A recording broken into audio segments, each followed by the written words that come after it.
Let's be honest, self-doubt can be one of the most crippling things in life. It's that little voice inside your head that constantly questions if you're good enough, smart enough, or worthy enough to achieve what you truly want.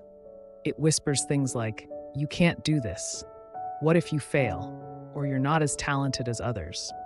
And the worst part is, it sounds so convincing that sometimes you believe it without even questioning it.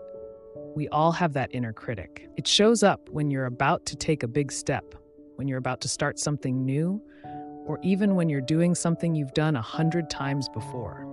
It sneaks in and tries to tear you down, holding you back from reaching your full potential. The truth is, this voice doesn't have your best interest in mind. It's not there to protect you or to make sure you avoid failure.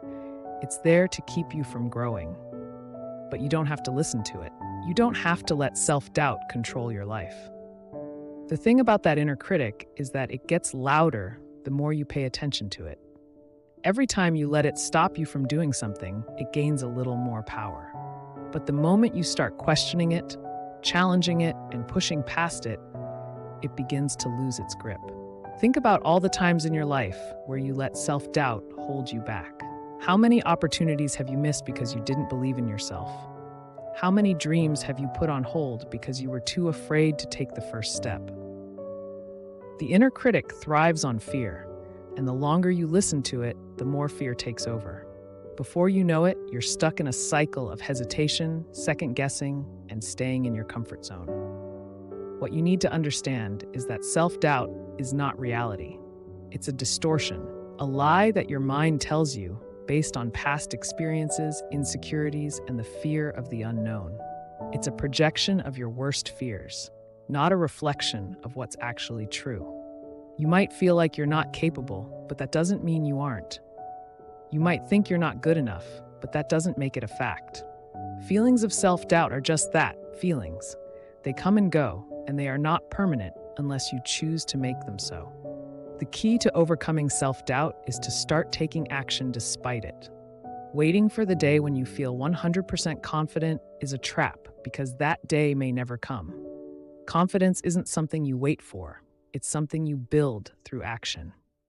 Every time you step outside of your comfort zone, even if it's just a little bit, you're weakening the hold that self-doubt has on you.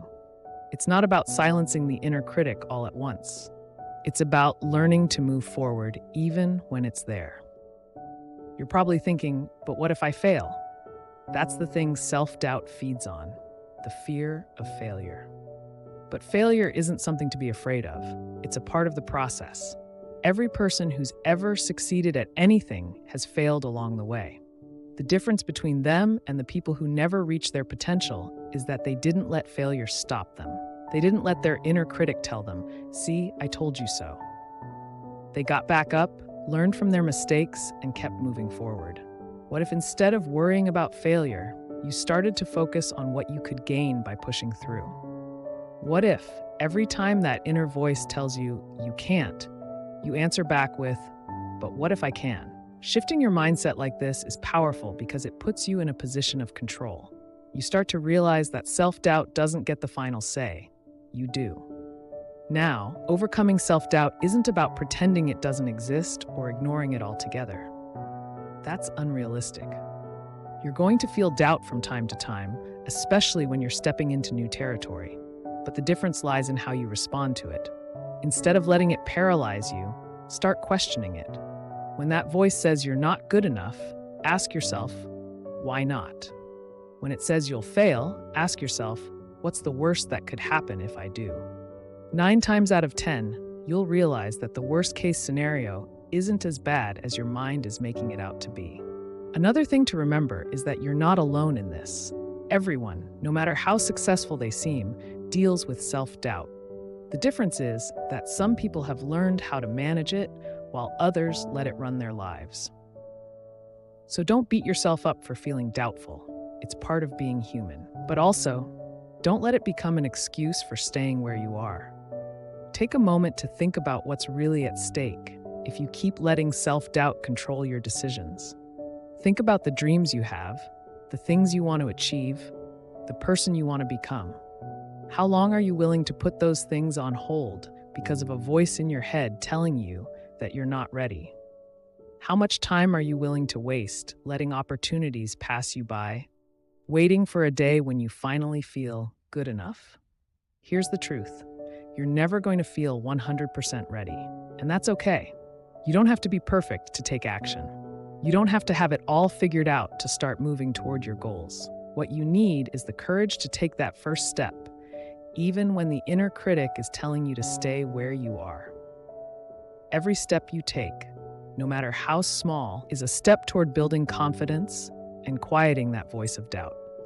You're capable of so much more than you give yourself credit for. You have talents, skills, and strengths that are uniquely yours, and the world needs what you have to offer. But if you keep letting self-doubt run the show, you'll never get to see just how far you can go. You'll never get to experience the fullness of your potential, and that's a tragedy in itself. The time to take control of your life is now. You don't have to be held back by your inner critic any longer. Start questioning those thoughts of doubt. Start taking action despite the fear, and start believing in yourself, even if it's just a little bit at first. Over time, you'll see that the more you trust yourself and push past doubt, the quieter that inner critic becomes. It will never completely disappear, but it will no longer have the power to stop you from living the life you're meant to live. Don't wait for the day when self-doubt vanishes, because that day will never come. Instead, choose to act in spite of it. The longer you wait, the more opportunities slip through your fingers. The longer you listen to your inner critic, the harder it becomes to break free from its hold. But the moment you decide to stop letting self-doubt dictate your choices, everything changes. Your life is too important to be governed by fear and insecurity. You have the power to rewrite the narrative in your head. You have the ability to take control of your inner dialogue and start replacing doubt with belief, fear with courage, and hesitation with action. The only thing standing between you and your fullest potential is that voice telling you that you're not enough. But the truth is, you are enough. You always have been. So stop letting that inner critic ruin your chances of success. Stop letting it control your decisions. You are more capable, more talented, and more deserving than you think. Start acting like it. Start living like it. Because once you silence that voice of doubt, you'll realize that the only thing standing in your way was you. And once you're out of your own way, there's nothing you can't achieve.